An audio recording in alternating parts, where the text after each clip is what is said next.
Hi, my name is Marta. I'm very glad you're here. Thank you for spending time with me. Today's video is a special one.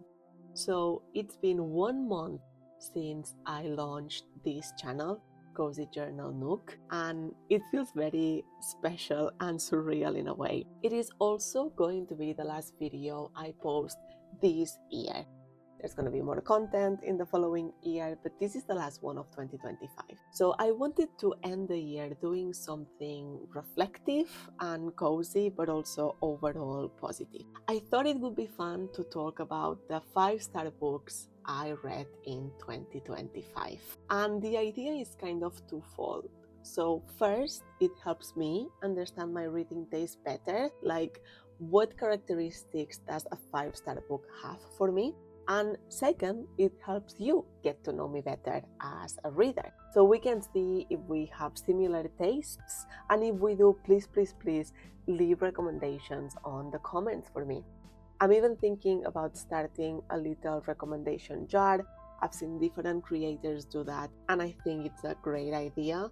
So it'd be a jar where I write down books you suggest and randomly pick them throughout the year. So if that sounds fun to you, definitely stick around and comment at the end. For now, let me move this notebook out of the way. This is the notebook I used for the second part of 2025. And let's focus on this one, which is the first part of 2025. This is my reading bookshelf spread. The ones in burgundy color, they are the ones that represent the 5-star books. I ran out of space back in August, so unfortunately this spread does not capture all the books visually, but other spreads such as this reading log do so. Here we go. So I have all the information available. So far, I've read 170 books this year. We still have over a week left, so I'm expecting that the number will be slightly higher by the end. I have not created reading spreads for these ones yet at the end, hence the lack of star rating. But after finishing them, I could tell that they were not 5-star rates, unfortunately. Let's go back to the other one. As of today, I've read 28 5-star books this year. I will put them on the screen now. They are organized by the order I read them, and they represent just over 16% of the total books I've read this year. And I think I'm happy about that. Of course, I would love for every single book I read to be a 5-star, but that is not realistic, and in a way, the more I read, the more difficult it becomes to stumble upon gems. And that's because I've seen so many things now that it is more tricky to impress me at that level. Originally, I thought I would talk about all of them in this video, and then I started to outline the concept and immediately realized that would not happen unless I wanted to record a video that was over 2 hours long. So I asked myself, how do I choose? And that's when I realized something interesting. I had at least one 5-star read in almost every genre. The only 2 genres missing were sci-fi and poetry. Although that being said, one of my most recent 5-star reads, Slack by Holly McNish, is a nonfiction book and has poetry elements to it. And you can see me set up that spread in my November wrap-up where I talk about it in a little bit more depth. This spread here is a breakdown of all the genres I've read this year. Again, the last handful of books are not captured yet because I've not created the spreads for them, but more or less you get an idea. So fiction is my most read genre, followed by horror and fantasy. And actually, I underestimated the horror books, the amount of horror books I read, and overestimated the amount of fantasy. So this actually should have been flipped around.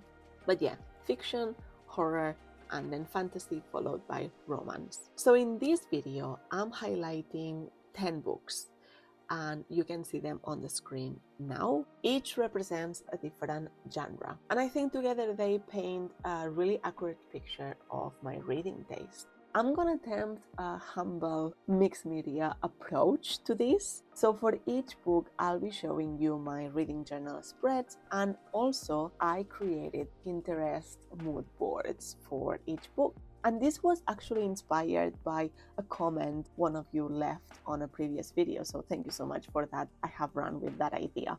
Everything I share is completely non-spoiler, and it will be very vibe based almost. So very, if you like this feeling, you might like this book kind of thing. Before we start talking about the 10 books, I wanted to do a quick fire round of different things that stood out to me when I looked at these 28 books. Out of the 28 books, 2 were rereads. My Heart is a Chainsaw and Before We Were Strangers, and I don't tend to reread books, so this is just a testament as to how good they are. My Heart is a Chainsaw was part of a series, and I wanted to finish the series, so I reread the first one to refresh my memory. Most of them, 17, were new to me authors, and that is always so exciting because now I can keep an eye to see if they publish anything else in the near future, or even explore their backlog if they have any. 22 were female authors, and that does not surprise me. I tend to gravitate towards female authors, really, and I would like to keep it like that. 4 were 2025 releases. I have made an effort this year to read at least one 2025 release a month, and as you can see, it paid off. So it is something that I want to carry it out in the new year. 4 of them were part of the series. So we have A Court of Mist and Fury, which is book 2 of A Court of Thorns and Roses, or Akutar. We have book 1 and 2 of the Indian Lake trilogy. I read book 1 to refresh my memory. And then finally we have book 5, which is the last book in the Sweet Pea series, and the book is called The Bad Seeds.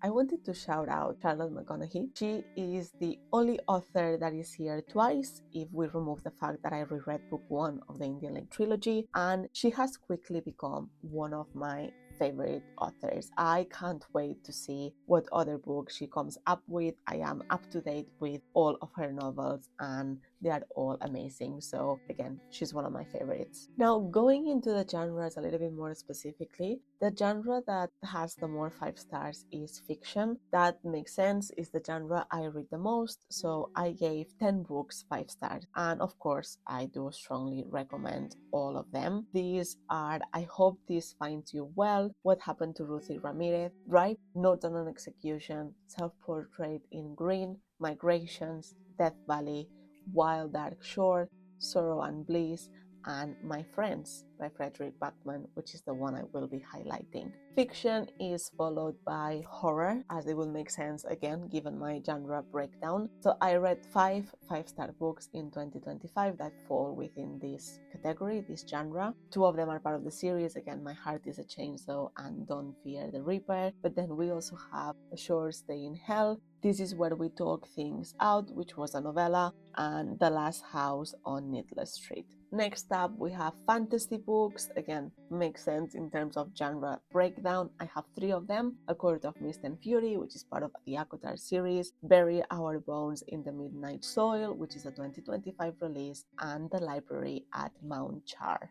Next one up is historical fiction. I have 3 historical fiction books that I gave 5 stars to: Homegoing, Atmosphere by Taylor Jenkins Reid, and briefly A Delicious Life. Thriller, I have The Bad Seeds, which again is the last book in the Sweet Pea series. Romance books, I have Before We Were Strangers, and this was a reread. I don't tend to give romance 5 stars very often. I do enjoy them. There's a lot of 4 in the mix, very strong 4s, but not so much 5 stars. And I feel like the fact that this was the only 5 star of the year and it was a reread, it highlights that I'm in more need of romance recommendation, good romance recommendations. Then I have mystery, and it was just 1 book. I don't gravitate towards this genre that often, and the book is The God of the Woods, which was super hype last year. I believe it won the Goodreads Choice Awards, and yeah, I think it was rightly hyped because I gave it a 5 star as well. classics, I have one 5-star, and this is The Color Purple by Alice Walker. And finally, short stories. So I have The Secret Lives of Church Ladies, which of course I will be highlighting. For all the genres that just have one 5-star, of course, that's the book I will be highlighting. And for the rest, I kind of consider different factors and just narrow it down to one book that I want to highlight. Let's do this chronologically. So I'm going to be showing you the different genres in the chronological order I read them. The first one I read is The Secret Lives of Church Ladies by Disha Filgio. I hope I'm saying that right. And this is the spread I created for the book. This is a collection of short stories, and I read this back in January. This book is quiet, is intimate, and devastating in a very soft way. It is a collection of 9 interconnected stories, and they centered on Black women, faith, desire, and all the things we're taught to keep hidden. What I loved most is how tender yet unflinching it is. These stories don't ask for permission to exist. Short stories often leave me feeling like I didn't have enough time to connect with the characters, but this was not the case here. This is the mood board I created for this book using Pinterest pictures, so I would recommend this book to you if you love character-driven stories, morally complex women, and writing that feels observant and deeply human. This is absolutely one to try. Next one up is Me Talk Pretty One Day by David Sedaris. It is non-fiction, it's a memoir, and it's humor as well. I read it in February. This is the spread I made for it. And this was one of those books where I was genuinely laughing out loud. I read a physical copy of it and I was hesitant to consume this book in that format. I usually gravitate towards audiobooks when reading memoirs, as I find they enhance the story, but as you can see, I thoroughly enjoy the experience of reading it physically. It's sharp, self-aware, awkward at times, and unapologetically absurd. What made it a 5-star read for me is how effortlessly it balances humor with vulnerability. You are laughing, but you are also very aware that this is someone telling the truth about themselves, and they are not scared about sharing those details. The author reminisces about his past, how it felt growing up queer and with a noticeable lisp as well, and his relationship with his dad, moving to Paris, finding love. This is the Pinterest board for the book, and I would recommend if you like observational humor, memoirs that don't take themselves too seriously, and short chapters you can dip in and out of. This was such a good pick. Next one up is A Short Stay in Hell. This is a book by Stephen L. Peck. It is horror, speculative, and philosophical. I read this in April and it messed me up in the best way. It really stuck with me. It's short, unsettling, and extremely existential. I went in knowing almost nothing, and I highly recommend doing the same thing. What I can say is that it explores eternity, meaning, and what it means to exist in a way that lingers. This is the mood board for this one, and I would recommend if you enjoy thought experiments, philosophical dread, and books that make you stare at the wall afterwards. It was almost too easy for me to put myself in the main character's shoes, and as a reader, which I'm guessing you are if you are watching this video, I think you might have a similar feeling. So you might love or fear this one. Then I have Homegoing. Also, I read this one in April, so April was a good month. The author is Ya Gyasi, and it's historical fiction. This is one of the most structurally impressive books I've ever read. It felt very original, and I don't get to say that often. And I was just impressed by what a big project this must have been to put it all together and to think through in general. At the beginning of the book, we meet two sisters living in Ghana, Africa, and life takes them down two separate paths, and every subsequent chapter of the book follows a character for the next 8 generations. And as such, all the chapters are self-contained because they explore only one character. It follows generations of this family across continents and centuries, and somehow manages to feel both expansive and deeply personal. Every chapter felt intentional, heavy, and necessary. This is the Pinterest board, and I would recommend it for you if you love generational stories, history told through intimate lives, and emotionally impactful but beautifully written books. This is absolutely worth your time. These are all the 5-star books I have in this notebook, the first part of the year. And now we go to the second part of the year. This one I read in July 2025. It's The Color Purple by Alice Walker. It is a classic. And this book felt like sitting with someone while they slowly learn how to claim their voice. It's painful, but also hopeful and tender and ultimately empowering. What struck most was how earned the emotional journey felt, and nothing felt rushed, nothing was softened either. Somehow, I didn't know much about what the book was about. I have not watched any of the movie adaptations, but now they are definitely on my list.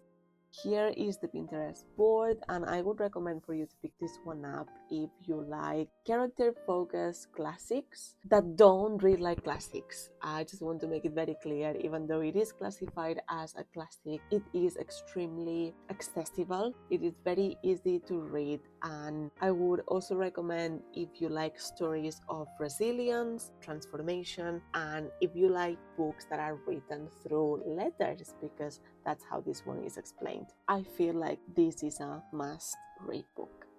Next one is The God of the Woods by Liz Moore. This is a mystery, but also kind of a literary thriller.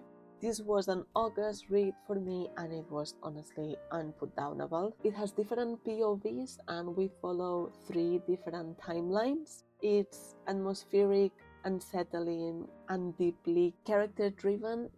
It's less about fast twists and more about tension that quietly builds up until you feel uneasy without knowing why. This book, I believe, won the 2024 Goodreads Choice Awards. I did mention that earlier, so it might be very familiar to you. It was everywhere, especially last year. I do agree. And this is the Pinterest board for the book.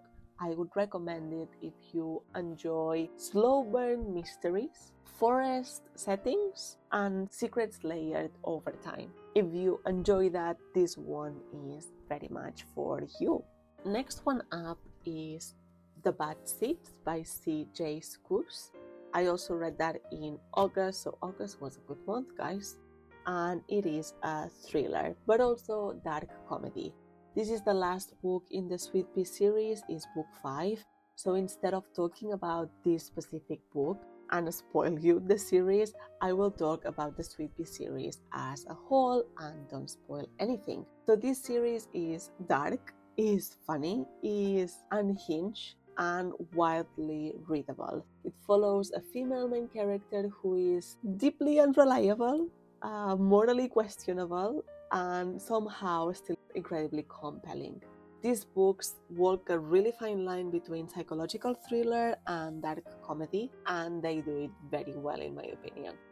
What makes this series a 5-star experience for me is the voice. The narration is sharp, sarcastic, and intimate in a way that pulls you completely inside the character's head, and you're constantly aware that you shouldn't be rooting for her, but also you kind of are.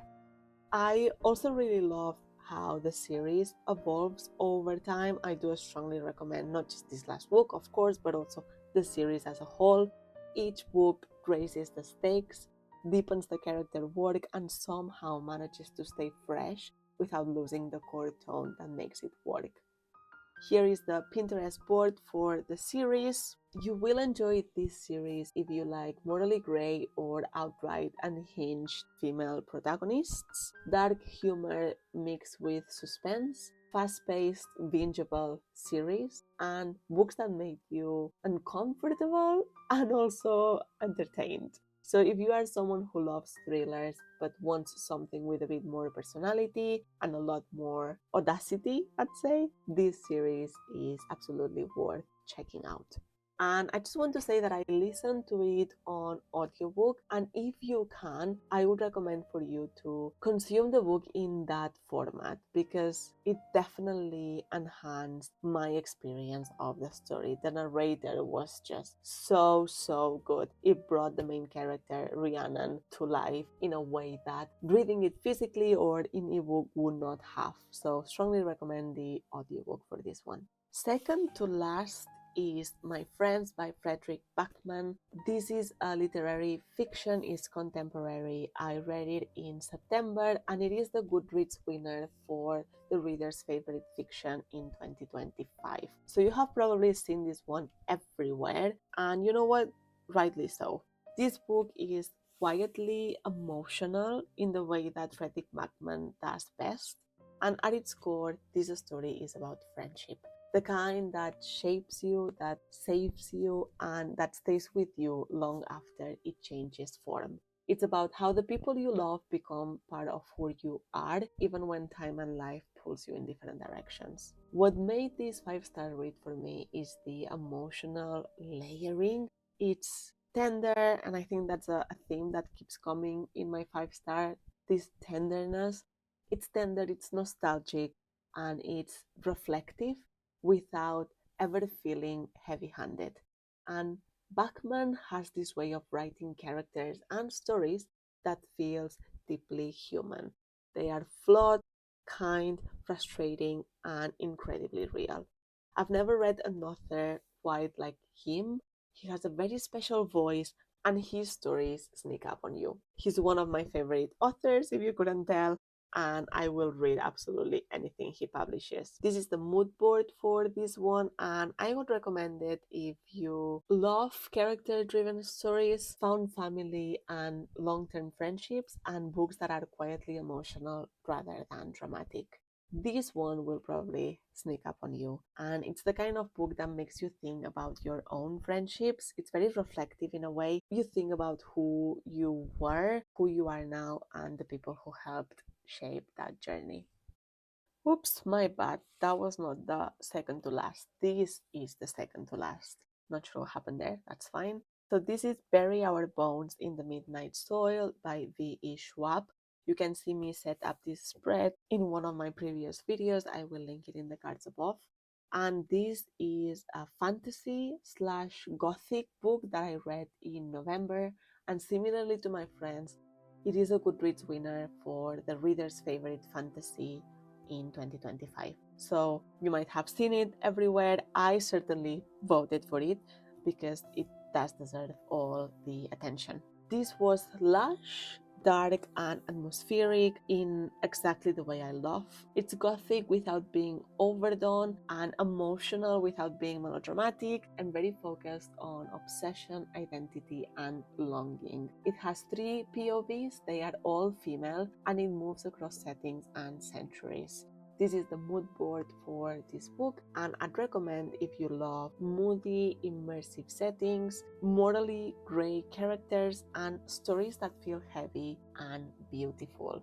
Put this one on your list. And the last one is The Romance Before We Were Strangers by Rene Carlino. Again, you can see me talking a little bit more in depth about this one in my previous video. I also read this one in November, actually right after I finished Bury Our Bones in the Midnight Soul, so it was a great back-to-back. This book is an emotional wreck. It emotionally wrecked me, and it is a reread for me. You fall in love with the characters at the same time that they are falling in love with each other, and they are flawed, but they are sweet baby angels. They meet while studying at NYU, and then they lose touch after graduation to reconnect again by happenstance years later. It's nostalgic, which is also a recurrent thing in my 5-star books, by the way, nostalgia. It's nostalgic, aching, and very much about timing, regret, and the versions of ourselves we leave behind. I loved how reflective it felt, like looking back on a chapter of your life you didn't realize was ending. I would recommend it if you enjoy second chance romance, emotional depth, and books that make you feel everything at the same time. This one hit hard even the second time around.